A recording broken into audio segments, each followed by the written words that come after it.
Hello friends, welcome to paralegal study. Unit 7 आज हम करते हैं पोस्ट मॉडर्निज्म।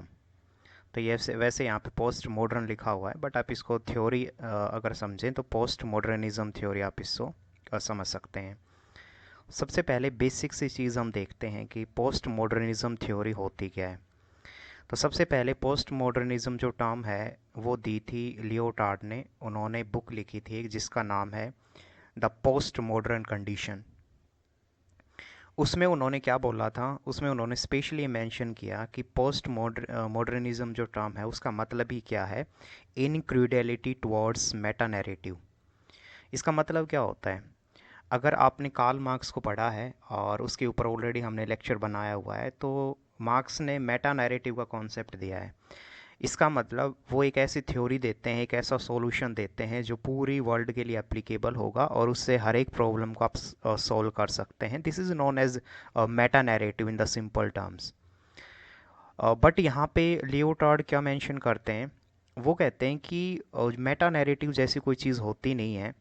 तो ग्रांड जो थ्योरी है, मीन्स मेटा नैरेटिव का ही दूसरा नाम ग्रैंड थ्योरी भी हम कह सकते हैं। तो उन्होंने इस चीज़ के ऊपर डिसबिलीफ दर्शाया है। तो सिंपल भाषा में बात करें कि पोस्ट मॉडर्निज्म जो टर्म है given by the Leotard in his book the post modern condition, he emphasized that there is no absolute meta narrative to solve the problems in the world। ठीक है, तो एक बेसिक सी definition यहाँ पे हो गई। दूसरा आप चलते हैं यहाँ पे, पहले इंट्रोडक्शन से पहले आप दो चीज़ें देखो। सबसे पहले कि मॉडर्न एज किसे कहते हैं। मॉडर्न एज 17th सेंचुरी, जब ट्रीटी ऑफ वेस्टफेलिया हुई थी, ये नाम ध्यान रखें आप। तो ट्रीटी ऑफ वेस्टफेलिया से लेके 1648 तक जो टाइम पीरियड है उसको बोलते हैं, या सॉरी सिंपल बात करें, ट्रीटी ऑफ वेस्टफेलिया 1648 से लेके सेकेंड वर्ल्ड वॉर तक अगर हम टाइम पीरियड की बात करें, मतलब मिड 17th सेंचुरी से लेके और मिड 20th सेंचुरी तक अगर हम बात करें, तो वो जो टाइम पीरियड था वो कहलाता है मॉडर्न एज, है ना। और अगर हम बात करें आगे कि सेकेंड वर्ल्ड वॉर से लेके अभी तक करंट में हम बात करें, तो वो पोस्ट मॉडर्न एज कहलाता है। तो इसका मतलब ये जो थ्योरी है ये पोस्ट मॉडर्निज्म से रिलेटेड, आप मतलब समझ सकते हो कि वर्ल्ड वॉर सेकेंड के बाद इस थ्योरी में इमरजेंस हुई है, ये थ्योरी बढ़ी है। अब सिंपल बात करें कि पोस्ट मॉडर्निज्म का मतलब क्या है, तो पोस्ट मॉडर्निज्म एक वो मूवमेंट है जो कि अभी मॉडर्निटी, या सिंपल सी बात करें कि जो जैसे जैसे समय बदल रहा है तो उसके बाद इसकी इम्पोर्टेंस जो है वो बढ़ी है। पहले ये जो पोस्ट मॉडर्निज्म के जो आइडिया हैं वो स्टार्ट हुए थे आर्ट, लिटरेचर, फिलॉसफी के सब्जेक्ट में। बाद में धीरे धीरे over the period of time ये जो कॉन्सेप्ट है ये पॉलिटिकल थ्योरी में भी आ गया है। और इसका मतलब ही क्या है, ऑलरेडी जो लियोटार्ड ने बताया था सेम वही चीज़ है कि ये क्या कहते हैं कि कोई एक मेटा नैरेटिव जो है या ग्रांड नैरेटिव नाम की कोई थ्योरी नहीं होती है। सिंपल सी ये कहना चाह रहे हैं, जैसे एक छोटा सा एग्जांपल ये देते हैं कि मॉडर्निटी के नाम पे अब हो क्या रहा है। आप देखो कैसे जो लोग हैं वो युद्ध कर रहे हैं आपस में। ठीक है, आपने अभी देखा चाहे वो रशिया और यूक्रेन के बीच देखा, अभी ताइवान और चाइना को लेके देखो कैसी प्रॉब्लम आ रही है। पीछे से इंडिया और चाइना का कॉन्फ्लिक्ट भी देखने को मिला था गलवान वैली पे। सेम पाकिस्तान के साथ हमारा देख लो क्या ही हाल रहता है। तो कहने का मतलब कि मॉडर्न वे जो है दुनिया की, वो क्या है, मॉडर्निटी के नाम पे वॉर हो रहे हैं और एक्सप्लॉइटेशन हो रहा है इन्वायरमेंट का। तो सिंपल सी बात करें तो ये कह रहे हैं कि जो पुरानी जो थ्योरी है, जैसे कार्ल मार्क्स ने अपनी थ्योरी में कहा कि यही एक सॉल्यूशन है कि कैपिटलिस्ट जो इकोनॉमी है उसको ख़त्म कर दो रिवॉल्यूशन के थ्रू। तो ये कह रहे हैं ये सब बेकार की बातें हैं, उन पुरानी थ्योरी जो पुरानी जो नैरेटिव्स हैं उनका कोई वैल्यू आज के दिन नहीं है। तो ये सिंपल एक डेफिनेशन हुई। दूसरा उसी में कुछ और पॉइंट ये याद रखना, ये मैंने वैल्यू एडिशन के लिए ऐड किए हैं, ठीक है, ताकि चीज़ें स्मूथली लगें थोड़ा सा। दूसरा इसमें और पॉइंट अगर हम समझें तो पोस्ट मॉडर्निज्म का मतलब भी क्या है, is considered a sharp reaction. इसका मतलब जो मॉडर्न जो एज में, चाहे वो आप इंडस्ट्रियल रिवॉल्यूशन हो रहा है अब, और वैसे भी धीरे धीरे इन्वायरमेंट का हमने देखा शोषण हो रहा है, तो उसके खिलाफ में रिएक्शन है पोस्ट मॉडर्निज्म। ये एक बेसिक सी चीज़ हुई।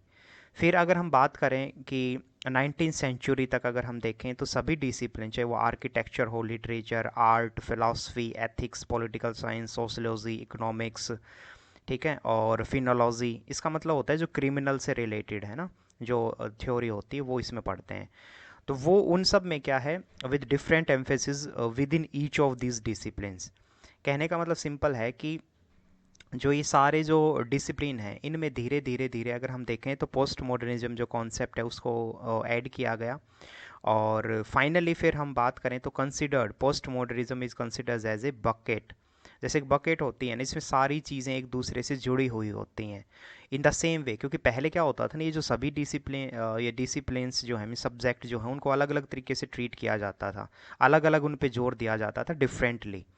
ठीक है, लेकिन अब कहीं ना कहीं बकेट के रूप में चीज़ों को देखा जाने लगा है। और ये एक सिंपल सा बात हुई। आगे हम बात करें कि ये जो पोस्ट मॉडर्निज्म के जो थिंकर हैं, ये do not believe in authority of any system of law. वो कह रहे हैं कि एब्सोल्यूट ट्रूथ नाम की कोई चीज़ नहीं होती है। जैसे यूनिवर्स है, यूनिवर्स स्टैटिक नहीं है, यूनिवर्स डायनेमिक है, मीन्स यूनिवर्स जो है वो हमेशा बदलता रहता है। In the same way knowledge भी स्टैटिक नहीं होती है, नॉलेज भी फंडामेंटल नहीं होती है। सिंपल वो एक और एग्जांपल देते हैं, वो कह रहे हैं कि there is no one truth, there are multiple truth. जैसे फॉर एग्जांपल मैं कोई बात बोल रहा हूँ, तो एक सिंपल सी पोस्ट मॉडर्न जो थिंकर है वो यही कह रहे हैं कि भाई मैं जो बात बोल रहा हूँ अब ज़रूरी थोड़ी है ना वही चीज़ आप सुन भी रहे हो। और ये सच बात है। भाई मेरे लेक्चर मान लो सुनते तो काफ़ी लोग हैं, लेकिन मैं आपसे एक छोटा सा एग्जांपल पूछता हूँ कि क्या जो आपने समझा, क्या आप जो आपने सुना वही सभी ने सुना है, क्या वही सब ने समझा है? नहीं। हर एक पर्सन के लिए सुनना भी अलग हो सकता है और हर एक पर्सन के लिए समझना भी अलग हो सकता है। तो मे भी मैंने इतनी जो बातें बोली उसमें से कुछ पॉइंट जो एक मतलब लोगों को ना समझ आए हों, लेकिन कुछ को वही पॉइंट बिल्कुल ईजी लगे हों। तो कहने का मतलब सिंपल है, कोई एक शॉर्टकट नहीं होता है, कोई एक तरीका नहीं होता है कि हम कहें कि नॉलेज जो है वो इसी तरीके से गेन की जा सकती है।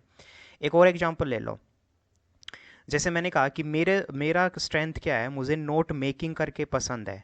मीन्स मैं राइटिंग करके ही चीज़ों को समझ सकता हूँ, मैं डायरेक्ट उसको नहीं पढ़ सकता।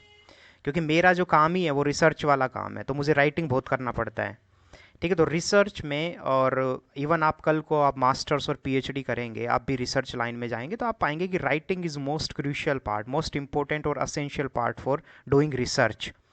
तो यहाँ पे मेन चीज़ है कि राइटिंग करके ही मुझे वो चीज़ें समझ आती हैं। लेकिन कुछ ऐसे भी लोग होंगे जो सुन के जिनको समझ आ रहा है, कुछ लोग ऐसे होंगे जिनको जस्ट रीड करने में, मतलब जैसे वो उनके सामने बुक है तो उसी से समझ आ जाता है। तो ओवरऑल बात करें कि जो नॉलेज है वो फंडामेंटल नहीं है, परमानेंट नहीं है, वो चेंज होती रहती है। सो इन्होंने यही कहा है पोस्ट मॉडर्निस्ट थिंकर ने कि there is no one truth, there are multiple truth. इस चीज़ को हमें समझना होगा और तभी हम सही मायने में जो प्रॉब्लम्स हैं उनको सॉल्व कर सकते हैं। क्योंकि इसका एक जो मेन सेंटर है वो क्या है कि पोस्ट मॉडर्निस्ट जो थिंकर हैं वो पुरानी जो थ्योरीज़ हैं उनको काट रहे हैं। वो कह रहे हैं कि पुरानी थ्योरी की आज के टाइम पे रेलिवेंस नहीं है, क्योंकि पुरानी जितनी भी थ्योरीज़ हैं ना वो एक सॉल्यूशन देने की बात करते हैं। जैसे मैंने कहा ना, मैं एक एग्जांपल आपसे यूं कहूँ कि नहीं, आप सिर्फ बुक को रीड करके मीन्स जस्ट आंखों के सामने बुक को रख के आप तभी पढ़ सकते हैं, लेकिन ये ज़रूरी तो नहीं है ऐसा। आप अलग तरीके से भी पढ़ते, सेम मैं कह रहा हूँ कि आप सिर्फ चेयर पे बैठ के पढ़ सकते हैं, उसी से समझ आएगा, लेकिन ये कोई ज़रूरी बात थोड़ी ना है। तो सेम है ग्रांड नैरेटिव या फिर मेटा नैरेटिव के जो कॉन्सेप्ट, चाहे वो मार्क्स ने दिए, चाहे सोशलिस्ट थिंकर ने दिए, चाहे वो लिबरल थिंकर फेमिनिस्ट थिंकर ने जो दिए, तो उन सब थ्योरीज़ को ये बिल्कुल काटते हैं। और इनका कहने का मतलब यही है कि जो ट्रूथ है वो एक नहीं है, मल्टीपल ट्रूथ हो सकते हैं। और वैसे भी फिर उन्होंने जो मेन फोकस किया है वो कह रहा है कि बहुत सारे जो पहले की जितनी भी थ्योरीज़ हैं उन्होंने इन्वायरमेंट, जैसे कहने मतलब वो ये कह रहे हैं कि अलग अलग, जैसे मार्क्स पे स्पेशल कैपिटलिस्ट इकोनॉमी पे चोट कर रहे हैं, फेमिनिस्ट जो लोग हैं वो सिर्फ फेमिनिज्म, वुमेन की को इक्वालिटी की बात कर रहे हैं, जो लिबरल है वो सिर्फ इंडिविजुअल की बात कर रहे हैं, इन्वायरमेंटलिस्ट हैं वो सिर्फ इन्वायरमेंट की बात कर रहे हैं। तो ये कह रहे हैं कि हमें ऐसे अलग अलग नहीं देखना है, फ्रेगमेंटेड में जो चीज़ों को टुकड़ों में नहीं देखना है, सारी चीज़ें इंटरलिंक्ड हैं। इसीलिए पोस्ट मॉडर्निज्म को एक तरीके से बकेट के रूप में बोला गया है कि जो सभी चीज़ों को इंटरलिंक करके देखते हैं।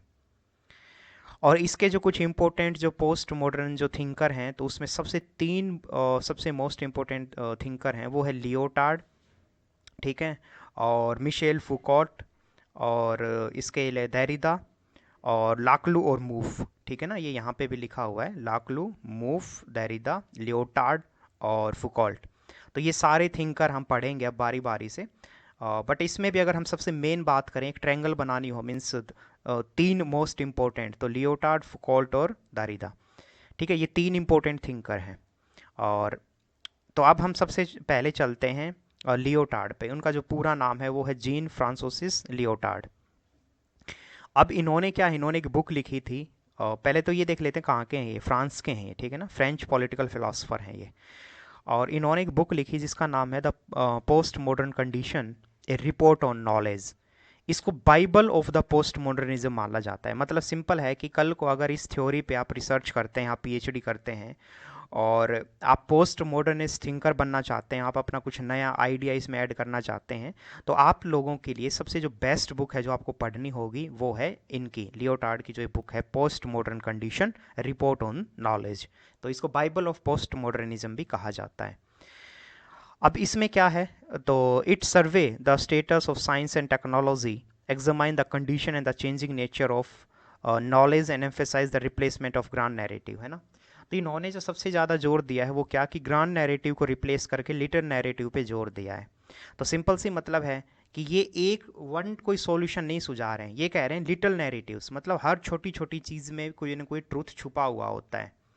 ठीक है, तो वही वो उस पर जोर दे रहे हैं कि जो सारा जो जोर होना चाहिए हमारा वो लिटिल नैरेटिव्स पे होना चाहिए, ना कि ग्रांड नैरेटिव्स पे। ठीक है, तो एक सिंपल सी ये चीज़ यहाँ पे इन्होंने मेंशन की है।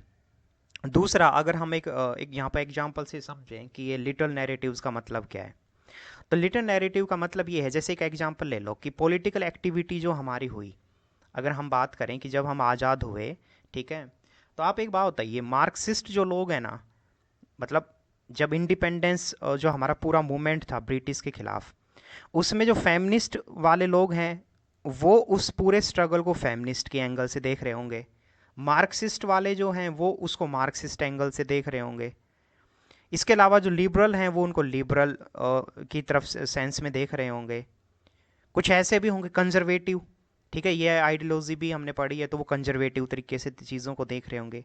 कहने का मतलब ये है कि हर एक का नैरेटिव अलग हो सकता है ना चीज़ों को देखने का। तो यही ये कह रहे हैं यहाँ पे, ये जो लियोटार्ड है उनका यही कहना है। वो कह रहे हैं कि आप हर चीज़ को एक ग्रांड नैरेटिव से मत देखिए। एक इंसान अगर कोई बोल रहा है, जैसे फॉर एग्जांपल मैंने कहा नेहरू का जो देखने का तरीका था, क्या वही अंबेडकर का, सरदार पटेल का, गांधी का और अदर लीडर का, क्या उन सब का जो नज़रिया था वो सेम था? बिल्कुल भी सेम नहीं था। ठीक है, तो लिटिल नैरेटिव्स पे जोर देने की वो बात करते हैं। फिर आगे उन्होंने एक और चीज़ बोली, उन्होंने कहा कि जो पोस्ट मॉडर्न एरा है उसमें knowledge has become a commodity, कि नॉलेज है उसको एक वस्तु के रूप में कहीं ना कहीं देखा जाने लगा है, और ये सर्वाइवल के लिए, अपने आप को फ्लोरिश करने के लिए, मीन्स बढ़ावा देने के लिए और प्रॉफिट कराने के लिए नॉलेज आज के दिन बहुत बड़ा हथियार है। और बिल्कुल सही बात वो बोल रहे हैं। आप एक छोटा सा एग्जांपल लीजिए, आज के टाइम पे जैसे टेक्नोलॉजी में जो एडवांसमेंट कर रहा है, जिसके पास स्टार्टअप्स हैं, जिनके पास रिसर्च हैं, अब आपसे मैं एक छोटा सा रिक्वेस्ट करता हूँ, जैसे मेरा कहने मतलब ये है, आप कभी भी कोशिश करें, हमारे यहाँ पे ना इंडिया में प्रॉब्लम क्या है, हम रिसर्च पे ज़्यादा ध्यान नहीं देते, लेकिन मेरा ये मानना है, मेरा नहीं, इवन जो भी, चाहे वो हमारे चीफ जस्टिस ऑफ इंडिया हैं और बड़े बड़े जो साइंटिस्ट लोग हैं, सभी एक चीज़ पे उनकी बहुत ज़्यादा सहमति है कि हम रिसर्च नहीं कर रहे हैं, इंडियन स्टूडेंट ज़्यादा। तो हमें, इतनी पॉपुलेशन है हमारी, 140 करोड़ के करीब हम लोग हैं, तो हमें रिसर्च पे सच में ज़्यादा जोर देना चाहिए, क्योंकि यूरोपियन कंट्रियाँ क्या है ना, वो छोटे छोटे देश हैं, लेकिन आप देखिए वहाँ पे कितना रिसर्च होता है, नई नई थ्योरीज सारी वहीं से इमर्ज्ड हुई हैं, जितने साइंटिफिक रिवॉल्यूशन, नई नई जो खोजे हुए हैं वो देखो सारी वहीं पे हुई हैं। तो रिसर्च पे ध्यान देना बहुत ज़रूरी है। तो यहाँ पे उस रिसर्च को ही आप कंपेयर कर सकते हो नॉलेज से। तो लियोटार्ड यही आर्ग्यू कर रहे हैं कि नॉलेज जो है आज के दिन वो कॉमोडिटी है, जिसके पास नॉलेज होगी वो इकोनॉमी में भी पावरफुल होगा, वो सर्वाइव भी करेगा, और वो अपने आप को प्रॉफिट में भी, पावर भी वो गेन कर लेगा। फिर वो आगे क्या बोलते हैं कि knowledge is and will be produced in order to be sold, कि नॉलेज पहले भी हमेशा से उसकी ताकत रही है, उसको मतलब एक तरीके से उसको सोल्ड किया जाता था, बेचा जाता था। इन द सेम वे आगे भी हमेशा नॉलेज जो है उसका डंका रहेगा, उसको बेचा जाएगा। यहाँ बेचा जाएगा मतलब नेगेटिव वे में नहीं है, बात सिंपल है कि भाई आप रिसर्च करते हो, आप कोई नई चीज़ देते हो दुनिया को, तो उसकी कीमत तो होगी ना, हर चीज़ की कीमत होती है, यहाँ फ्री में कुछ नहीं मिलता है ना। तो सेम चीज़ है कि नॉलेज जो है वो आगे भी इसी तरीके से प्रोड्यूस की जाएगी, हमेशा से उसकी कीमत रही है और आगे भी नॉलेज की कीमत रहेगी। और उन्होंने यहाँ पे स्पेशली एक और उन्होंने बोला है कि for him whoever control such knowledge now exert political control, कि जिसके पास ये नॉलेज होगी वही सच मायने में पूरी दुनिया पे राज करेगा। आज अमेरिका ले लो, अमेरिका आज पूरी दुनिया को जो एक तरीके से धमका सकता है, ठीक है। या फिर उसके बाद चाइना ले लो कि किस तरीके से किसी की परवाह नहीं करता है। तो कहीं ना कहीं क्यों? क्योंकि रिसर्च बहुत कर रहे हैं, वो हर छोटी छोटी चीज़ अपने देश में बना रहे हैं, ठीक है अपनी। और क्योंकि जब नॉलेज पे इन्वेस्ट करोगे तो आपकी इकोनॉमी बढ़ेगी, इकोनॉमी बढ़ेगी तो आप पावरफुल बनोगे, और पावरफुल बनोगे तो दुनिया आपकी सुनेगी, है ना। तो वही वो कहना चाह रहे हैं कि जो नॉलेज है, जिसका नॉलेज के ऊपर कंट्रोल है, वही पूरी दुनिया में कंट्रोल करेगा। और इसके अलावा वो जो पुरानी जो मार्क्सिस्ट की जो थ्योरी थी, जो ग्रांड नैरेटिव्स कॉन्सेप्ट जो उन्होंने दिया था, उसका वो बिल्कुल विरोध करते हैं। और वहाँ पे वो एक चीज़ से रिलेट करते हैं, नीत्शे जो थे, ठीक है, ये बहुत इंपॉर्टेंट थिंकर हैं। तो उन्होंने डिक्लेयर किया था कि डेथ ऑफ गॉड मीन्स, उन्होंने बोला था कि भगवान है, एक तरीके से वो मर चुके हैं, भगवान अब है नहीं। तो सिंपल है, जैसे नीत्शे का जो एक कॉन्सेप्ट था, उसी तरीके से लियोटार्ड भी यही कहते हैं कि मैं तीन चीज़ों को मानता हूँ कि वो मर चुकी हैं। कौन सी? Christianity, liberal humanism and Marxism. कहने का मतलब इन तीन चीज़ों को वो मानते हैं कि आज के दिन की कोई भी रेलिवेंस नहीं है, मार्क्सिज्म कॉन्सेप्ट की, लिबरल ह्यूमनिज्म की और क्रिश्चियनिटी की, ठीक है। तो ये आप इसको समझे इतना। नेक्स्ट है आगे लियोटार्ड का एक दो पॉइंट और अगर हम देखें, तो उन्होंने कहा कि जो पोस्ट मॉडर्निज्म का सिंपल मतलब है इनक्रेडिलिटी टुवर्ड्स मेटा नैरेटिव। ये ऑलरेडी मैं बता चुका हूँ कि मेटा नैरेटिव्स के खिलाफ, या बिल्कुल इनक्रेडिलिटी का मतलब ही है एक तरीके से उसके खिलाफ जाना, कि meta narrative has no meaning at all in the present time. Simple सी बात यही है। और उन्होंने कहा है कि लिटिल नैरेटिव्स, छोटी छोटी चीज़ों पे हमें जोर देना होगा, अटेंशन हमारी छोटी छोटी चीज़ें पे हो, और छोटे छोटे ट्रूथ ही अपने आप में मिलके बड़ा ट्रूथ बनते हैं। तो ये सिंपल सी पूरा जो कॉन्सेप्ट था ये था लियोटार्ड का। नेक्स्ट जो है हमारा जैक्वेस डेरिडा, ठीक है। तो इन्होंने क्या बोला है, तो इसके पहले सबसे पहले कुछ बेसिक चीज़ देखते हैं। यहाँ पे ये भी फ्रेंच फिलोसफर हैं, ठीक है। इन्होंने जो एनालिसिस किया जो पोस्ट मॉडर्निज्म को, तो उसके लिए इन्होंने एक टर्म दी है जिसका नाम है डिकंस्ट्रक्शन। डिकंस्ट्रक्शन का मतलब क्या होता है? ब्रेकिंग डाउन और एनालाइजिंग समथिंग, मीन्स किसी चीज़ को तोड़ के पढ़ना, ठीक है। अब इसका मतलब क्या होता है? इसका मतलब होता है, जैसे सिंपल सी बात है, मान लो अब ये पॉइंट है, पहला ही लाइन, कि Derrida is a French philosopher best known for developing a form of, तो जैसे कह रहे हैं तोड़ के पढ़ो, कि फॉर्म ऑफ मतलब एक तरीका, कुछ नया सुझा रहे हैं, फॉर डेवलपिंग किसी चीज़ को डेवलप करना, बढ़ावा देना, है ना। बेस्ट नोन किस चीज़ के लिए फेमस हैं, इस तरीके से कहने का मतलब यहाँ पे जो इन्होंने जो टर्म दी है वो ध्यान रखें, उनका जो नाम है टर्म का वो है डिकंस्ट्रक्शन। तो डिकंस्ट्रक्शन का मतलब भी है, वो कह रहे हैं कि कोई भी टेक्स्ट जो है, कोई भी जब आपके सामने कोई प्रॉब्लम्स आती है, कोई भी आप किसी थ्योरी को पढ़ते हैं, तो उसको सबसे पहले आप ब्रेक डाउन करिए, ठीक है, तभी सही मायने में आप उसके अर्थ तक पहुंच पाएंगे। तो उन्होंने अपनी बुक लिखी है जिसका नाम है ग्रामेटोलॉजी। तो ये बुक का भी नाम आप ध्यान रखें। तो इसमें स्पेशली वो इस चीज़ पे ही जोर देते हैं कि किस तरीके से हम चीज़ों को हमें समझना होगा। फिर आगे वो एक और यहाँ पे बड़ी अच्छी बात बोलते हैं, वो कह रहे हैं कि ऑल माई ऐसे, मतलब उनसे जब पूछा गया कि आप क्लियर डेफिनेशन बताओ, ये डिकंस्ट्रक्शन की क्लियर डेफिनेशन क्या है, तो वो मना कर देते हैं, ही रिफ्यूज टू प्रोवाइड। वो कह रहे हैं कि कोई क्लियर डेफिनेशन नहीं है। तो वो आप फिर वो मालूम से कोई पूछता है कि अच्छा तो आप एक बताओ, जब क्लियर डेफिनेशन नहीं है तो हम समझें क्या कि डिकंस्ट्रक्शन का मतलब क्या है? तो वो कह रहे हैं कि उसका सिंपल मतलब है कि all my essays are attempt to have it out with this formidable question. इसका मतलब वो कह रहे हैं कि जो डिकंस्ट्रक्शन है उसको आप सिंपल डेफिनेशन में नहीं डाल सकते। उसका मतलब सिर्फ इतना है कि आप मेरे जितने भी ऐसे हैं, मीन्स ये देरिदा ये बात बोल रहे हैं कि मेरे जितने भी ऐसे हैं, आप जब उनको पढ़ेंगे, आप उनको अटेम्प्ट करेंगे, तो आप ये जो फॉरबिडेबल क्वेश्चन है, मीन्स जिस क्वेश्चन को डिफिकल्ट है डील करना, तो उस क्वेश्चन का आपको जवाब मिल जाएगा। अब यहाँ पे वो बात क्या कह रहे हैं? वो कह रहे हैं कि मैं एक सिंपल कोई डेफिनेशन, वन लाइन डेफिनेशन नहीं दे सकता।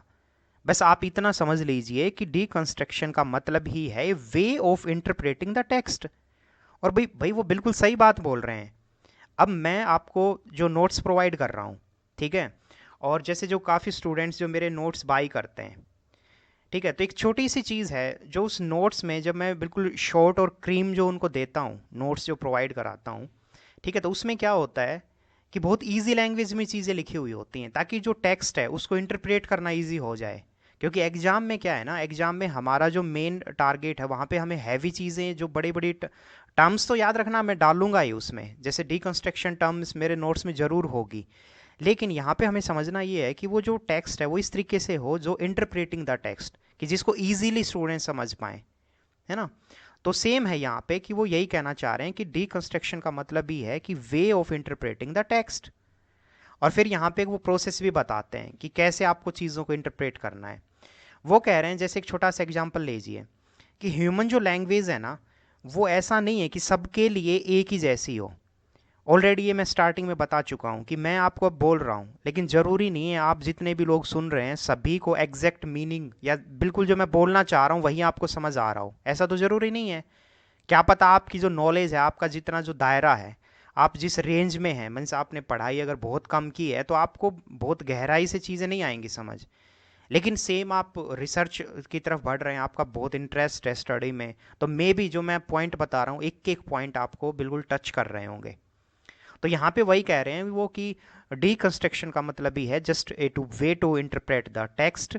और उसका मतलब ही उन्होंने यही कहा है कि इस पूरे वर्ल्ड में हमें कोई भी, जब हम टेक्स्ट पढ़ते हैं, कोई भी हम प्रॉब्लम को सॉल्व करते हैं, तो हमें उसको ब्रेक करना होगा, तभी हम चीज़ों को एनालिसिस कर सकते हैं बेहतर तरीके से।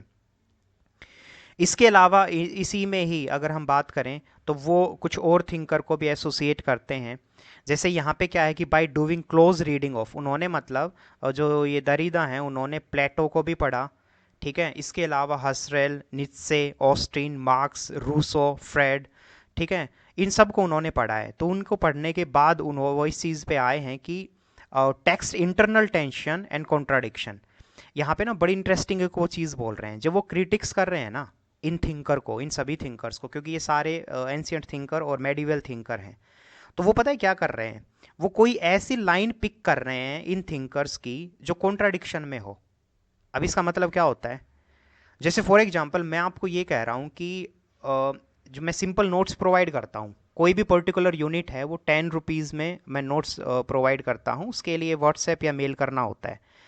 तो अब नोट्स जो प्रोवाइड मैं कर रहा हूँ, अगर उसमें मान लो मैं बोल कुछ रहा हूँ, फॉर एग्जांपल यहाँ मैं बोल रहा हूँ आपको कि मेरे जो नोट्स हैं वो इजी होते हैं, ठीक है। लेकिन जब नोट्स, जो रियल में नोट्स अगर आए और वो बिल्कुल इजी नहीं है, वो जस्ट कट कॉपी पेस्ट अगर होगा, तो कहने का मतलब उसमें कॉन्ट्राडिक्शन होगा ना। सिंपल वे है कि बातों में कॉन्ट्राडिक्शन नहीं होना चाहिए, क्योंकि अगर आपकी कथनी और करने में अंतर होगा ना, तो लोग आप पे यकीन कम करेंगे। स्टार्टिंग में बिल्कुल कर सकते हैं, लेकिन धीरे धीरे लोगों को समझ आ जाएगा कि नहीं, ये पर्सन सही नहीं है, इसकी बातों में कॉन्ट्राडिक्शन है, ये बोलते कुछ हैं करते कुछ हैं।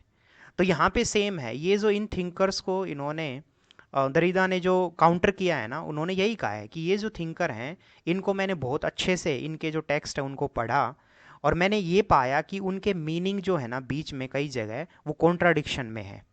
तो इसीलिए यहाँ पे वो क्या पॉइंट आउट करना चाह रहे हैं, वो कह रहे हैं यहाँ पे जो टर्म एसोसिएट उन्होंने बोला वो है डिफरेंसेस। तो इसका मतलब क्या है कि दरिदा कॉइन द टर्म डिफरेंसेस, इसका मतलब क्या है, which forms the basis of the deconstruction theory. अब इसको भी एग्जांपल से समझ सकते हैं। यहाँ पे वो कह रहे हैं कि हैप्पीनेस जो होता है, अगर आपसे कोई पूछे कि खुशी क्या है, तो जो दरीदा है ना वो कह रहे हैं कि आप उसको एक नज़रिए से मत देखें। खुशी का मतलब कि भाई मैं खुश हूँ, मेरे को कोई इशू नहीं है, मेरे को जो चाहा मैंने वो पा लिया, वो कह रहे हैं नहीं, आप इसको इस तरीके से ना देखें। आप डिफरेंसेस की टर्म में देखें कि हैप्पीनेस का मतलब है नॉट सैडनेस, है ना भाई, सिंपल सी बात है। अगर मैं कहूँ कि मेरी हेल्थ ठीक नहीं है, तो इसको एसोसिएट करें कि गुड हेल्थ, फिर क्या होती है। यहाँ पे वो डिफरेंसेस को बताना चाह रहे हैं, वो कह रहे हैं कि हमारा फोकस जो है वो किस पे होना चाहिए, वो कंटिन्यू डिफरेंसेस पे होना चाहिए, तभी सही मायने में हम चीज़ों को बेटर वे में समझ सकते हैं। तो यहाँ पे देखो उन्होंने क्या बोला है, he say that in order to understand the definition और meaning of any word, we rely on the meaning of other word that defines it. मान लो हमें एग्जैक्ट उस मीनिंग का मतलब समझ नहीं आ रहा है, तो उसका जो अदर, उसका जो एंटोनिम्स है, सिनोनिम्स होता है सेम शब्द, एंटोनिम्स होता है डिफरेंट शब्द। तो कह रहे हैं आप एंटोनिम्स को देख लीजिए, तो दूसरा जो वर्ड आप देखेंगे ना, तो उसके आधार पे आप अपना जो वर्ड है, अपना जो टेक्स्ट है, उसको आप इजी वे में पकड़ पाएंगे। ठीक है, इस तरीके से आप चीज़ों को इंटरप्रेट करिए by the method of difference. तो याद रखना ये टर्म्स जो है ना, डिफरेंस, ये पर्टिकुलर टर्म जो है, ये एक तो डिक्शनरी मीनिंग भी होता है डिफरेंस, लेकिन नहीं, यहाँ पे ये थिंकर ने भी अपने अपनी जो थ्योरीज है उसमें इस टर्म का यूज़ किया है, डिफरेंस का, और इसके अलावा जो मैंने टर्म ऊपर आपको बताई डिकंस्ट्रक्शन का। तो ये जो टर्म्स हैं ये दरीदा ने दी हैं। सॉरी। आगे वो कह रहे हैं कि जो वेस्टर्न जो फिलॉसफी या जितने भी पहले जो थिंकर हुए हैं, उनके जो रिएक्शंस हैं ना, जो उन्होंने चीज़ें दी हैं वो सही नहीं है। तो वहाँ पे वो यही कहना चाह रहे हैं कि जो डीकंस्ट्रक्शन जो थ्योरी है, ब्रेकिंग डाउन, चीज़ों को तोड़ना, वो सबसे बेस्ट वे है चीज़ों को एनालिसिस करना, और उस तरीके से हम बिल्कुल फाउंडेशन, बिल्कुल अपनी जो नॉलेज जो है उसको बेहतर तरीके से फिर हम गेन कर सकते हैं। और नॉलेज अगर हमारे पास हो गई तो फिर हम बेटर रिजल्ट ला के प्रॉब्लम को सोल्व कर सकते हैं। यहाँ पे वो बहुत बड़ा एक फेवर करते हैं, वो एक्चुअल में एक बुक लिखते हैं जिसका नाम the end of the books and the beginning of the writing, है ना। तो ग्रामेटोलॉजी जो उन्होंने बुक लिखी थी उसी में ये चैप्टर उन्होंने एक डाला जिसका चैप्टर का नाम है the end of the book and the beginning of the writing. तो उसमें दरीदा स्पेशली ये पॉइंट आउट कर रहे हैं कि the death of the book undoubtedly announced nothing but A death of speech. यहाँ पे सिंपल वो पॉइंट आउट क्या करना चाह रहे हैं, वो राइटिंग पे जोर दे रहे हैं। वो कह रहे हैं कि स्पीकिंग जो होता है ना उसकी रेलिवेंस कम है, राइटिंग की इंपॉर्टेंस बहुत ज़्यादा है। और ऑफ कोर्स ये मैं तो इस चीज़ पे 100 नहीं 200% यकीन करता हूँ, क्योंकि मैंने आपको बताया मेरा काम रिसर्च का है, मुझे राइटिंग बहुत पसंद है। ठीक है, तो राइटिंग जब आप करते हैं ना तो आपका जो कॉन्फिडेंस है, मीन्स आप चीज़ों को जब रिप्रेजेंट करते हैं, आप एग्जाम्पल सेट करते हैं, आप चीज़ों को जब इंटरप्रेट करते हैं, आप बेहतर तरीके से कर पाते हैं। और आपकी जो नॉलेज है ना वो सीमित नहीं रहती, आपकी जो दायरा है ना वो बहुत एक्सटेंड हो जाता है अगर आप राइटिंग करके पढ़ते हैं और आप अच्छे कंटेंट, ऑथेंटिक सोर्स का यूज़ करते हैं।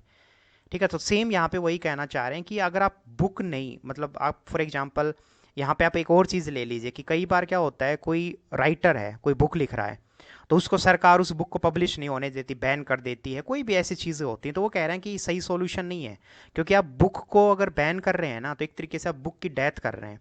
और अगर आप बुक को मार रहे हैं ना तो इसका मतलब आप पूरा उसके अंदर बहुत सारे जो ट्रूथ हो सकते थे आप उनको भी मार रहे हैं, है ना। तो ये वो यहाँ पे पॉइंट आउट करना चाह रहे हैं, राइटिंग पार्ट की इंपॉर्टेंस। इसके अलावा उन्होंने यहाँ पे एक और कुछ पॉइंट्स दिए हैं डीकंस्ट्रक्शन से रिलेटेड ही, अगर हम आगे समझें। उन्होंने बोला है कि यूरोपियन वेस्टर्न कल्चर में पता है क्या रहा है, लोग हमेशा से थॉट को बाइनरी अपोजिशंस में देखते हैं। मीन्स जैसे आपने देखा होगा black white, masculine feminine, cause effect, consequence unconsequence, presence absence, speech writing. तो वहाँ पे ये कह रहे हैं कि ये जो डेरिदा हैं वो कह रहे हैं कि जो वेस्टर्न वाले जो लोग हैं वो हमेशा पॉजिटिव और सुपीरियर साइड को ही ज़्यादा अच्छा मानते हैं। लेकिन इनका जो काम है वो कह रहे हैं कि Derrida aims to erase the boundary between the binary. वो कह रहे हैं कि आप ये जो द्विपक्षीय है, जो ये अपोजिशन जो व्यू है, आप इसको ख़त्म करिए और आप जो है एक चीज़ों को हर तरीके से उसको इंटरप्रेट करिए। यहाँ पे क्या है, मतलब मैंने बोला ना, आप एक छोटा सा बात ले लिए, जैसे आपको पता है थ्योरी यूरोप में क्या है, मैस्कुलिन, ये कॉन्सेप्ट का क्या मतलब है कि इसको एसोसिएट किया जाता है पॉजिटिव से, इसको एसोसिएट किया जाता है नेगेटिव से। वाइट और ब्लैक, तो यूरोपियन जब ये लोग थे यहाँ पे इंडिया में भी, तो वाइट वो अपने कलर को सोचते हैं कि वो सुपीरियर हैं, और ब्लैक जो लोग होते हैं वो बेकार हैं। इसीलिए तो अमेरिका में आज तक, इवन प्रेजेंट टाइम में अगर मैं बात करूँ, आज तक अमेरिका में ब्लैक लोगों की स्थिति सही नहीं है। तो यहाँ पे बात क्या कहना चाह रहे हो, दरिदा ये कह रहे हैं कि वेस्टर्न जो कल्चर है ना उसने कहीं ना कहीं हमेशा ये बाइनरी अपोजिशन को लेके वो चल रहे हैं। मीन्स उनको वो क्रिटिक्स कर रहे हैं यहाँ पे, यूरोपियन पुरानी उनकी जो आइडियोलॉजी है, उनके विचार हैं, वो कह रहे हैं अपोजिट में कुछ होता ही नहीं भाई। आप जो है ये ऐसे अपने डिसीजन बाइनरी में मत बनाइए कि वाइट है वो हमेशा सही है, मैस्कुलिन जो हो पॉजिटिव रूप में है, आप ऐसी चीज़ों को नहीं देख सकते। वो कह रहे हैं कि हर चीज़ को आप इंटरप्रेट करिए इन द स्मॉल टर्म, जिसको उन्होंने डिकंस्ट्रक्शन बोला है, डिकंस्ट्रक्शन। ठीक है ना। तो कह रहे हैं कि हर चीज़ का अपना एक एम होता है और हर चीज़ को आप उसमें नैरेट करके, उसको चीज़ों को इंटरप्रेट करके आप बेहतर तरीके से आप समझ सकते हैं। तो यहाँ पे ये कुछ पॉइंट जो हैं सारे उन्होंने, और ये जो टर्म्स हैं ये आप बिल्कुल ध्यान रखें कि उन्होंने किससे रिलेटेड क्या क्या बोला है। नेक्स्ट हम जो थर्ड जो थिंकर देखें तो वो है मिशेल फूकोल्ट। ठीक है, तो हिंदी में तो इसको फूको भी कई जगह लिखा होगा, तो अगर आप कहीं हिंदी मीडियम के स्टूडेंट हैं तो उसको पजल ना हो, ठीक है ना। तो मिशेल फूको भी उसको बोल सकते हैं या फिर मिशेल फूकॉल्ट भी उनको कह सकते हैं। इसमें क्या है, तो ये भी फ्रेंच फिलोसफर हैं, तो इसका मतलब तो नाम साफ है कि ये जो पोस्ट मॉडर्निज्म जो थिंकर हैं सारे के सारे फ्रेंच फिलोसफर हैं। ठीक है। अब इन्होंने क्या है, इन्होंने किस चीज़ पे जोर दिया है, इनको जो मेन कॉन्सेप्ट है वो है कॉन्सेप्ट ऑफ डिस्कोर्स। अब इसका क्या मतलब है, तो इसका जो मतलब है पहले वो समझ लेते हैं। तो डिस्कोर्स जो टर्म इन्होंने दी है, उस टर्म्स का मतलब ही क्या है, the term discourse has been used by the Foucault to explain the nature of theories और नॉलेज सिस्टम। नॉलेज का जो सही सिस्टम है, नॉलेज को किस तरीके से आप एक्वायर कर सकते हैं, उसको लेके इन्होंने जो टर्म दी है वो दी है डिस्कोर्स। और डिस्कोर्स का मतलब ही क्या है, the word of Foucault discourse is a system of thought composed of ideas, attitude, courses of action, belief, practices that systematically construct the subject and the world in which they live, the language they speak. तो यहाँ पे आप याद करो एक बार, जैसे नित्से का जो कॉन्सेप्ट हमने बताया था कि गॉड जो है वो मर चुका है, ठीक है, नॉलेज ही सबसे पावरफुल है। तो फुकोल्ट भी उसी चीज़ को यहाँ पे कहते हैं। वो कह रहे हैं कि जो अल्टीमेट ट्रूथ नाम की कोई चीज़ नहीं होती है, चीज़ें जो हैं वो अपने आप में बदलती हैं और हर एक जो चीज़ है उसकी रेलिवेंस है। तो यहाँ पे वो डिस्कोर्स जो वो कह रहे हैं कि discourse are not just present in the idea but also in the institution. इसका मतलब क्या है, सिंपल सी वे में अगर हम बात करें तो वो कह रहे हैं कि नॉलेज जो है ना आपकी, वो आती है आपकी सिस्टम ऑफ थॉट, मीन्स कैसा आप सोचते हैं, कंपोज्ड ऑफ आइडिया, आप कितना पढ़ते हैं। जैसे अक्सर मैं ये बोलता हूँ अपने स्टूडेंट्स को कि आप अपनी जो पढ़ने की जो दायरा है ना वो सीमित ना करें। आप हमेशा ब्रॉड वे में आप एक्स्ट्रा चीज़ें भी पढ़ें, उससे आपका जो थॉट है ना वो बहुत ज़्यादा एडवांस होगा और आपकी नॉलेज बहुत ज़्यादा इंप्रूव होगी। तो फुकोल्ट यही कह रहे हैं कि सिस्टम ऑफ थॉट, विचार आपके बहुत इंपॉर्टेंट रोल प्ले करते हैं नॉलेज को गेन करने में। आपके आइडियाज़, आपका एटीट्यूड, आपका कोर्सेज ऑफ एक्शन, मतलब आप आप पॉजिटिव हैं या आप नेगेटिव पर्सन हैं, बिलीफ क्या है आपका, कितना यकीन है कि मुझे पढ़ाई करनी है, मुझे मेहनत करनी है, प्रैक्टिकल में आप वो चीज़ कितनी प्रैक्टिस करते हैं नहीं करते हैं। तो ये सारी चीज़ें मिलके आपकी जो नॉलेज है उसको बढ़ावा देती हैं और नॉलेज ही पावर है। ठीक है ना। तो यहाँ पे ये सिंपल सा इन्होंने जो कॉन्सेप्ट दिया है, आर्कियोलॉजी ऑफ नॉलेज और द जियोनोलॉजी ऑफ पावर, तो यहाँ पे पावर को गेन करने का जो बेस्ट सोर्स वो मान रहे हैं डिस्कोर्स। और डिस्कोर्स का मतलब ही क्या है कि नॉलेज, और नॉलेज के लिए भी अलग अलग वो सिस्टम उन्होंने बताए हैं। तो system of thought composed of ideas, your attitude, your course of action, your belief, your practices, इन सब से मिलके जो है वो आपकी प्रॉपर नॉलेज बनती है। और उन्होंने ये भी बोला कि नॉलेज एब्सोल्यूट नहीं होती है, आप कंटिन्यू पढ़ते रहें, रिसर्च करते रहें, बहुत सारी अपनी जो नॉलेज है उसको एक्सटेंड करते रहें, अलग अलग फील्ड्स की चीज़ें भी पढ़ें, अलग अलग सब्जेक्ट भी पढ़ें, तो उससे जो आपकी जो नॉलेज है वो बहुत ज़्यादा एडवांस में जाएगी, एक्सपेंड होगी आपकी नॉलेज, और आप सही मायने में पावर फिर आप गेन कर पाएंगे। फिर यहाँ पे उन्होंने पावर को लेके कुछ इंपॉर्टेंट उन्होंने चीज़ें भी बोली हैं यहाँ पे, कि जैसे देखो क्या है कि power is never localized here and there but is just like a net like organization. इसका सिंपल मतलब क्या है, अब ये कहना का मतलब क्या है, यहाँ पे वो पावर को लेके क्या बोल रहे हैं, कह रहे हैं कि पावर का मतलब सिर्फ ये नहीं होता है कि आप के मान लो आपके पास पैसा है, एक छोटा सा एग्जांपल है, और आप सोच रहे हैं कि पावरफुल आप हो गए, तो ये फुकॉल्ट इस चीज़ को कह रहे हैं ऐसा नहीं होता है। पावर इटसेल्फ में अपने आप में कुछ एग्जिस्ट नहीं करती है। पावर का मतलब ही क्या है, प्रैक्टिसेस, टेक्निक, टैक्टिस, स्ट्रेटजी। आप इसको एक छोटे से एग्जांपल से ले लो।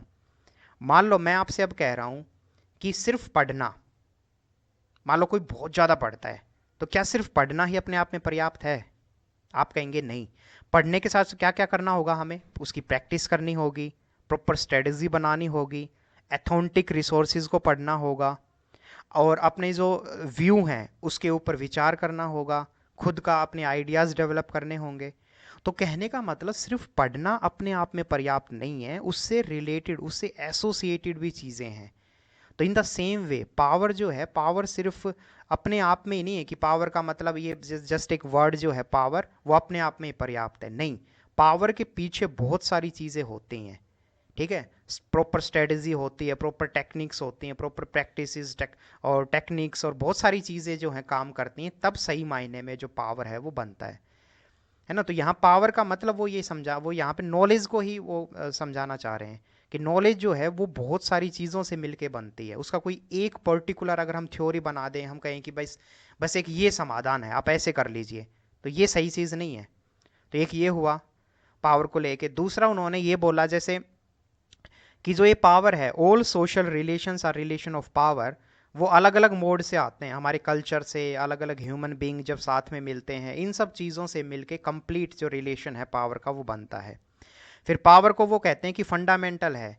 मीन्स जैसे आप घर बनाते हैं तो नीचे आप नींव डालते हैं ना, तो उसी तरीके से वो कह रहे हैं कि पावर मतलब नॉलेज जो है उसको आप नीचे बिल्कुल फाउंडेशन में बनाइए, उसके बाद धीरे धीरे आपका ऊपर स्ट्रक्चर जो है वो बढ़ता चला जाएगा। फिर पावर को वो हमेशा पॉजिटिव प्रोडक्टिव रूप से एसोसिएट करते हैं। वो कहते हैं कि पावर का मतलब ही है हमेशा पॉजिटिव रूप में, ठीक है। तो नेगेटिव आप उसको मतलब ये साफ मना कह रहे हैं कि वो नेगेटिव से आप एसोसिएट नहीं कर सकते। पावर हमेशा पॉजिटिव और प्रोडक्टिव ही होती है। और एक और यहाँ पे तो कितनी अच्छी चीज़ बोल रहे हैं कि power is always positive and productive rather than the negative and repressive. Means दबाना कुचलना, ठीक है। या सेम आप नॉलेज के रूप में ले लो, अगर आप में घमंड आ रहा है, आप में ईगो आ रही है, आप किसी को समझते नहीं है, तो ये नॉलेज नहीं है। नॉलेज तो हमेशा से मतलब है कि पॉजिटिव है, प्रोडक्टिव है, आप लोगों को हेल्प कर रहे हैं, आप सोसाइटी के लिए कुछ अच्छा कर रहे हैं। तो इस रूप से ही पावर को यहाँ पे उन्होंने कंपेयर किया है। आगे है कि there is no relation of power without resistance. इसका मतलब क्या है, उन्होंने कहा है कि अगर आपको पावर गेन करनी है ना, तो जो रेसिस्टेंस होता है, मीन्स विरोध में कुछ चीज़ें होंगी। जैसे एक छोटा सी बात है, मान लो जो पावर टसल आज अमेरिका और चाइना के बीच चल रहा है, अगर वो ना हो तो दोनों देश अपना डेवलपमेंट ही नहीं करेंगे, होड़ ही नहीं रहेगी। तो हर एक चीज़ याद रखना, जब बेहतर आप करते हो तो दूसरा कोई आपके खिलाफ जब खड़ा होता है तब आप अपने अंदर और चेंजेस करते हैं। कहते हैं ना कि वो आविष्कार जो होता है वो किस चीज़ की जर्नी है। तो सिंपल है, किसी चीज़ से हम तंग हो रहे हैं, पानी का ले लो एक एग्जांपल। आपको पता है कि पानी, अब जो समुद्री पानी है वो सारा खारा है। तो अब बहुत सारे जो अरब वर्ल्ड में इजराइल वगैरह की जो कंट्री हैं वो समुद्र के पानी को मीठा करके बना रही हैं। अब क्यों वो बना रही हैं? क्योंकि उनके पास पानी की प्रॉब्लम है भाई। तो सेम है, वो कह रहे हैं कि जो ये पावर है ना, इसका आप इसका हमेशा रिलेशन रेसिस्टेंस से होता है। मतलब विरोध में कोई चीज़ होगी, अगेंस्ट में कोई चीज़ होगी, तब सही मायने में पावर जो है वो अपने आप को इम्पावर करेगी। मतलब अपनी जो सही जो ताकत है वो निकल के आएगी, या फिर उसमें हम चेंजेस करेंगे। और लास्ट में देखो यहाँ पे उन्होंने बड़ी इंपॉर्टेंट चीज़ बोली। उन्होंने कहा है कि नॉलेज और पावर, ये मैं बहुत बार रिपीट भी कर चुका हूँ इसी दो इसमें, knowledge and power are mutually, ठीक है ना, वो एक दूसरे से कहीं ना कहीं इंटरलिंक्ड हैं, therefore can not be separated. वो कह रहे हैं आप इसको अलग नहीं कर सकते, ठीक है ना। तो दोनों कहीं ना कहीं एक दूसरे से एसोसिएट करते हैं। तो ये उन्होंने बहुत सारी जो है वो अपनी थ्योरी में पावर को लेके उन्होंने कॉन्सेप्ट दिया है। और इसके अलावा उन्होंने जो टर्म दी थी वो डिस्कोर्स, डिस्कोर्स का पूरा मैंने मतलब आपको बताया, ठीक है। तो ये मिशेल फुकोल्ट का ये कॉन्सेप्ट हमने ये देखा। आगे उसमें कुछ एक आध और चीज़ें हम देख लें तो उन्होंने कहा है कि जो सोशल इंस्टीट्यूशंस होते हैं, ठीक है, जैसे राज्य जब बनता है, एक छोटी सी बात है, तो हम सोचते हैं कि सिर्फ गवर्नमेंट ही इंपॉर्टेंट है, लेकिन ऐसा नहीं है। गवर्नमेंट के साथ साथ फैमिली, आपके एजुकेशन इंस्टीट्यूशन, ठीक है, आपके हॉस्पिटल्स, रिलीजियस प्लेसेस, सारे के सारे जो हैं वो डिसिप्लिन और बहुत ही वैल्यू बेस्ड होने चाहिए।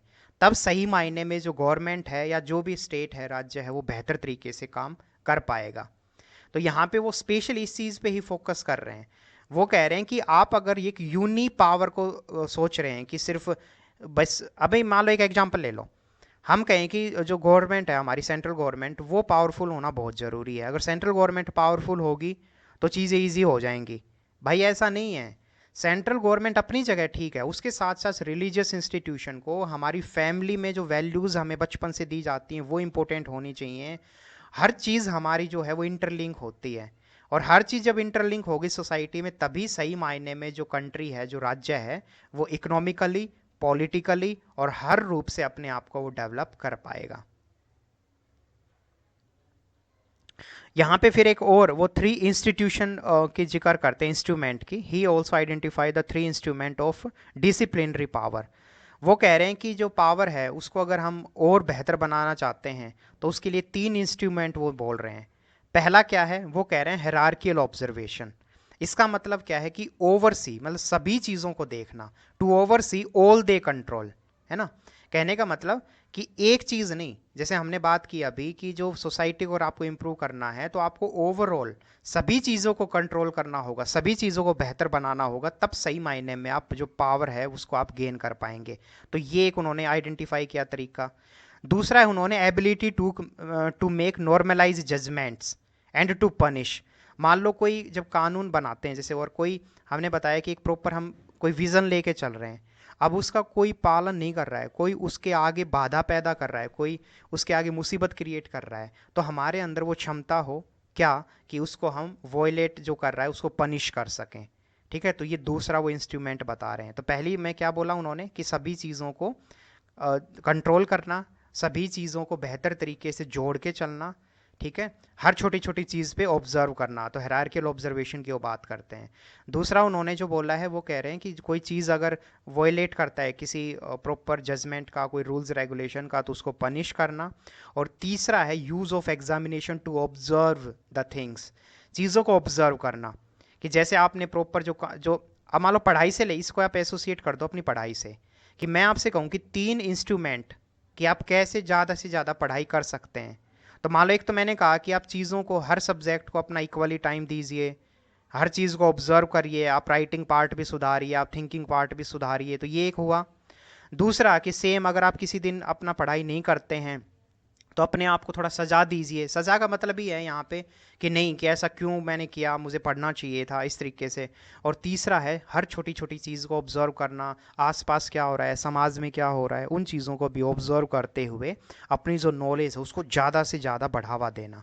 ठीक है, तो ये सब अगर 3 एग्जामिनेशन हम करते हैं, is the beautiful example of the power knowledge relationship. तो उन्होंने कहा है तो फिर आप सही मायने में आपको पावर मिलेगी, आपको नॉलेज मिलेगी, और जब नॉलेज आपके पास है तो फिर आप मोस्ट पावरफुल बनेंगे, और आपका फिर कोई भी आपका मतलब आपको परेशान नहीं कर सकता, आपको दबा नहीं सकता। तो ये 3 इंस्ट्रूमेंट भी आप ध्यान रखें। आगे जो थिंकर हैं वो हम चलते हैं लाकलू एंड मूफ। ठीक है ना, तो लाकलू एंड मूफ ये कौन है? तो ध्यान रखना, ये सिंपल से अगर मैं बात करूं तो पोस्ट मार्क्सिस्ट थिंकर हैं ये। जो इससे पहले मैंने आपको जो 3 बताए वो क्या हैं? वो पोस्ट मॉडर्निस्ट थिंकर हैं। तो आप कहेंगे कि ये अलग है, तो मैं कहूँगा नहीं, लाकलू और मूफ ये अलग नहीं है, ये भी पोस्ट मॉडर्न, क्योंकि अभी पोस्ट मॉडर्निज्म ही तो थिंकर हैं, लेकिन इनका जो सारा जोर है वो मार्क्सिस्ट ओरिएंटेड है। मतलब मार्क्स की जो पुरानी आइडिया है ना उसके ये खिलाफ है, बस आप इतना समझ लो। तो यहाँ पे बेस्ट एग्जाम्पल से मैं आपको बताता हूँ। आपको पता है कि मार्क्स ने हर चीज़ को एनालिसिस किया है क्लास से, है ना। उन्होंने जो टर्म यूज़ की थी प्रोलिटरेट, ठीक है ना, मीन्स जो वर्किंग क्लास और बुर्जुआ जो जो शोषण करते हैं, तो उन्होंने हर चीज़ को इस क्लास में ही एसोसिएट किया और बाकी चीज़ें उन्होंने एनालिसिस की ही नहीं। तो ये जो थिंकर है ना लाकलू और मूफ, ये कह रहे हैं कि नहीं, ऐसा नहीं होना चाहिए। आपको सही मायने में आप तभी चीज़ों को एनालिसिस कर पाएंगे जब आप हर चीज़ को एनालिसिस करेंगे। मीन्स आपको इन्वायरमेंट से रिलेटेड भी चीज़ें देखनी होगी, जेंडर चीज़ें भी देखनी होंगी, इकोनॉमिक एस्पेक्ट को भी देखना होगा, सोसाइटी को भी देखना होगा, रिलीजन को भी देखना होगा। तो ओवरऑल अगर हम बात करें तो ये सिंपल सी ये जो प्रपोजल दे रहे हैं, ये किसकी बात कर रहे हैं? ये कह रहे हैं कि hegemony of democratic values will be required. इसका मतलब ही है, वो कह रहे हैं कि अगर आपको अपनी पॉलिटिकल आइडेंटिटी बनानी है और अगर आपको ये क्लास स्ट्रगल ये सब खत्म करना है, तो सबसे मेन है hegemony of democratic values will be required. इसका मतलब ही क्या है? इसका मतलब ही है कि वैरायटी जो आपको चीज़ों में लानी होगी, तभी सही मायने में जो आप प्रॉब्लम्स हैं उनको आप सोल्व कर सकते हैं। तो सिंगल सिर्फ एक चीज़ में ही आप चीज़ों को अगर देखेंगे, ठीक है, तो ये आपका नैरो विजन दिखाता है अकॉर्डिंग टू द लाकलूफ एंड मूफ। तो यहाँ पे देखो उन्होंने एक और चीज़ भी बोल ली है कि therefore Marxist should shift their focus. वो कह रहे हैं कि उनका जो फोकस है वो सिंगल प्रोलिटरेट क्लास पे रहा है ना, जो वर्किंग क्लास है, कि ये वर्किंग क्लास क्रांति करेगी और जो इनइक्वालिटी उसको ख़त्म कर देगी, कैपिटलिस्ट इकोनॉमी को बर्बाद कर देगी। तो ये लाकलू और मूफ जो हैं वो ये कह रहे हैं कि इस पर्टिकुलर चीज़ से मार्क्सिस्ट लोगों को अपना ध्यान किस ओर बढ़ाना चाहिए कि वुमेन को भी साथ लें, ब्लैक्स को भी साथ लें, कंज्यूमर को भी, इकोलॉजी को भी, इन्वायरमेंट को भी। तो हर चीज़ को उनको साथ लाने की ज़रूरत है, तभी जो मार्क्सिस्ट जो आइडियोलॉजी है वो सफल हो सकती है। ये यहाँ पे पॉइंट आउट स्पेशली करना चाह रहे हैं। आगे यहाँ पे कुछ और वो पोस्ट मॉडर्निज्म से रिलेटेड ही कुछ कैरेक्टरिस्टिक बताते हैं ये लाकलू और मूफ। ठीक है, तो उसमें क्या क्या है, सबसे पहले वो कह रहे हैं कि फाउंडेशन जो है हमारी उस पर हमें जोर देना होगा, है ना। तो दे एडवोकेटिंग असेंशनलिज्म एंड फाउंडेशनलिज्म। इसका मतलब क्या है, इसका मतलब ये है कि हमें चीज़ों को बेहतर वे में समझ के और अपनी फाउंडेशन जो है, आप याद रखें जैसे जब आंसर आप लिखते हैं तो ये टर्म्स आपके आंसर में झलकनी चाहिए। और इसीलिए मैंने कहा कि जो स्टूडेंट्स मेरे नोट्स बाई करते हैं उनका बस मेरा ओवरऑल ऑब्जेक्टिव क्या होता है नोट्स में, कि आपको क्रीम बिल्कुल ऐसे पॉइंट्स और बिल्कुल मेन मेन चीज़ें प्रोवाइड करना जो आपके आंसर में आप लिख सकते हो, है ना, क्योंकि सारी चीज़ें तो पॉसिबल नहीं है याद कर पाना। तो यहाँ पे सेम, यहाँ पे आपको ये ध्यान रखना है ये टर्म्स एसेंशियलिज्म एंड फाउंडेशनलिज्म, तो इन चीज़ों पे इनका जोर है कि इन चीज़ों को बढ़ावा मिलना चाहिए, इस चीज़ को ये सपोर्ट करते हैं। इसके अलावा इन्होंने ये भी बोला कि आप एक ही चीज़ को एब्सोल्यूट, आप जो मतलब सिर्फ एक चीज़ पे आप फोकस करते हैं वो चीज़ गलत है, आपको अदर चीज़ों को भी साथ में एसोसिएट करना होगा। इसके अलावा उन्होंने जैसे फेमिनिस्टिक और मैस्कुलिनिसिटी, ठीक है, सेननेस, इन सब के भी को वो क्रिटिसाइज करते हैं। और वो कह रहे हैं कि यहाँ पे स्पेशली उनका जो फोकस है वो क्या है, यूनिवर्सल ट्रूथ पे। वो कह रहे हैं जैसे रीज़न, साइंस, टेक्नोलॉजी, आपको पता है कि ये सारी जो चीज़ें हैं ये यूनिवर्सल ट्रूथ की ओर इंडिकेट करती हैं। तो वो कह रहे हैं कि यूनिवर्सल इंडिकेशन के साथ साथ हमें अपना जो फोकस है वो लिबरेलेशन की ओर भी करना चाहिए। यहाँ का मतलब क्या है, इसका मतलब थॉट में, जैसे जो हमारे थॉट जो हैं, हमारे विचार हैं वो साइंटिफिक होने चाहिए, रैशनल होने चाहिए, ठीक है। और इसके अलावा वो कुछ जो बात कर रहे हैं वो क्या कह रहे हैं कि post modernism question the applicability of enlightenment principle in the west, कि वेस्ट में जो अब तक जो आइडियाज़ दिए हैं उनका जो नज़रिया है, उनकी जो थ्योरीज है, तो उनको भी क्वेश्चंस करने की ये बात करते हैं। ठीक है, तो ये कुछ एक बेसिक कैरेक्टर उन्होंने बताए। दूसरा उन्होंने क्या बोला कि truth, knowledge and science as a product of social construction and therefore associated with power. उन्होंने बोला पावर का मतलब सिर्फ इकोनॉमी नहीं होता है, पावर का मतलब है कि साइंस में भी अच्छा करना, आपके पास नॉलेज भी हो, ट्रुथ भी हो आपके पास। ट्रुथ का मतलब ही है यहाँ पे कि आप अंदर से बहुत मजबूत हो और पूरी सोसाइटी आपकी जो है वो बहुत सच्चाई के मार्ग पे, ऑनेस्टी के मार्ग पे चले, तो सही मायने में आप पावर जो है आप उसको एसोसिएट कर सकते हैं। तो चीज़ों को वो एसोसिएट करने की यहाँ पे बात करते हैं। इसके अलावा अगर हम बात करें, वो सेम लिटिल नैरेटिव पे उनका जोर है ना। तो जैसे लियोटार्ड ने जो बोला था तो उनकी तरह ही वो कह रहे हैं कि लिटिल नैरेटिव्स पे हमें जोर देना होगा, तब सही मायने में हम पोस्ट मॉडर्निज्म जो आइडियोलॉजी है, जो थ्योरी है, उसको सपोर्ट कर पाएंगे। इसके अलावा अगर हम बात करें फिक्स्ड जो स्कीम, फिक्स जो थ्योरी है, कोई पर्टिकुलर थ्योरी जो क्लेम करती है कि सिर्फ इस एक रास्ते से ही आप पहुंच सकते हैं, जैसे एक एग्जांपल ले लो, मान लो भगवान को लेके कोई क्लेम करे कि सिर्फ आप बुद्धिस्ट मार्ग के थ्रू ही पहुंच सकते हो, ठीक है, आप सिख मार्ग के थ्रू ही पहुंच सकते हो, तो ऐसा सही नहीं है ना। तो एक थ्योरी न, कोई फिक्स थ्योरी ना होके आपको अलग अलग ट्रूथ को खोजना होगा, ठीक है, एक ये सिंपल चीज़ हो गई। इसके अलावा उन्होंने बोला कि it is not an anti knowledge but explain the power and market orientation. इसका मतलब कि नॉलेज के साथ साथ पैसा जो है, मार्केट, उसको भी उन्होंने जोर देने की बात की है। उन्होंने कहा है क्योंकि ये मार्क्सिस्ट जो लोग थे ये तो पैसे के बिल्कुल खिलाफ थे ना, ये तो चाहते थे कि पूरी इकोनॉमी पे गवर्नमेंट का कंट्रोल हो। तो उन्होंने कहा कि ऐसा नहीं है, नॉलेज के साथ साथ ही आपको मार्केट और पावर पे भी जोर देना होगा। तो ये कुछ इंपॉर्टेंट कैरेक्टरिस्टिक उन्होंने बताए लाकलू एंड मूफ ने पोस्ट मॉडर्निज्म से रिलेटेड, ठीक है। और उससे पहले बेसिक्स उनकी हमने जो पॉइंट्स हैं वो समझे। अब हम चलते हैं कि post modernism and post structuralism में डिफरेंस क्या है। सिंपल सी बात करें कि दोनों की जो जो दोनों थ्योरी हैं वो पुरानी जो आइडियाज़ हैं उसको रिजेक्ट करते हैं ये लोग, ठीक है। एक तो बेसिक सी बात यही हो गई। दूसरा, इनमें जो मेन डिफरेंस अगर हम बात करें कि पोस्ट मॉडर्निज्म जो है उनके थिंकर हैं फुकॉल्ट और लियोटार्ड, वो सोसाइटी, कल्चर, हिस्ट्री, इन सब से रिलेटेड है ये थ्योरी पोस्ट मॉडर्निज्म।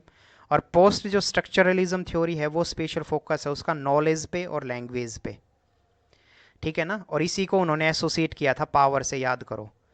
तो आपको सिंपल ध्यान रखना है कि पोस्ट मॉडर्निज्म जो है वो थ्योरी है सोसाइटी, कल्चर और हिस्ट्री से रिलेटेड, और इसके जो थिंकर हैं वो हैं फुकोल्ट और लियोटार्ड, और पोस्ट स्ट्रक्चरलिज्म जो है उसको दरीदा, और उनकी जो थ्योरी है वो नॉलेज और लैंग्वेज से एसोसिएट है। अब ध्यान रखना, इन दोनों को जोड़े अगर हम, मतलब post modernism plus post structuralism, तो इक्वल टू में बनेगा पोस्ट मॉडर्निज्म ही। मतलब आप इसको अलग करके नहीं देख सकते, ये दोनों एक ही बकेट में आएंगे। बस आपको वो समझाना ये चाह रहा है कि स्ट्रक्चरलिज्म कहीं पे भी आपको देखने को मिले, इसका मतलब नॉलेज और लैंग्वेज पे इनका जोर है। और मॉडर्निज्म को अगर आपको पोस्ट मॉडर्निज्म देखने को कहीं पे भी मिले, इसका मतलब सोसाइटी, कल्चर और हिस्ट्री की वो बात कर रहे हैं। फिर इसके अलावा एक और आगे अगर हम चलें, पोस्ट मॉडर्निज्म प्रीफर्ड डिसेंटर्ड नॉलेज।